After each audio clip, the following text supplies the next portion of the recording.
नमस्कार, मी गौरी सूर्यवंशी. एस मराठीमध्ये आपलं स्वागत. वळूया आजच्या बातमीकडे.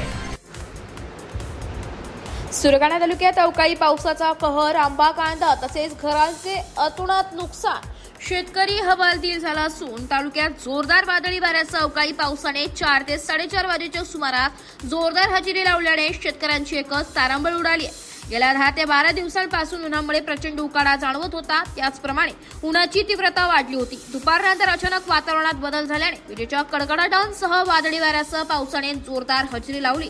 यामध्ये आंबा पिकांचे, घरांवरील, शाळेवरील कौले, पत्रे उडाल्याने प्रचंड नुकसान झाले.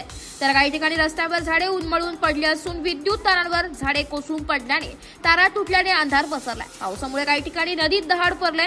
तालुक्यातील वीज पुरवठा खंडित झाला असून संपूर्ण तालुका अंधारात आहे. तालुक्यातील लाडगाव, चिंचपाडा, करवंदे, दुर्गापूर, तळपाडा, गारमाळ, मालगव्हाण, बोरगाव, रानपाडा या भागामध्ये कांदा पिकांचे मोठ्या प्रमाणात नुकसान झाले असून तर अंबरठाण, बर्डीपाडा, डोल्हारे, कुकरडणे, बोरीपाडा, चापावाडी, पिंपळसोंड, गोंदुणे हा भाग आंबा उत्पादकांचे माहेरघर समजला जातो. आंबा उत्पादकांचे मोठ्या प्रमाणात नुकसान झाले. यावर्षी जानेवारीपासूनच उन्हाची तीव्रता जास्त असल्यामुळे आंब्याचा मोहर झडून गेला होता. त्यामुळे आंब्याचे अल्प उत्पादन आले होते. त्यामध्ये अवकाळीचा तडाखा बसल्याने शेतकरी हवालदिल झालाय. एस मराठी न्यूजसाठी प्रतिनिधी रतन चौधरी, सुरगाणा.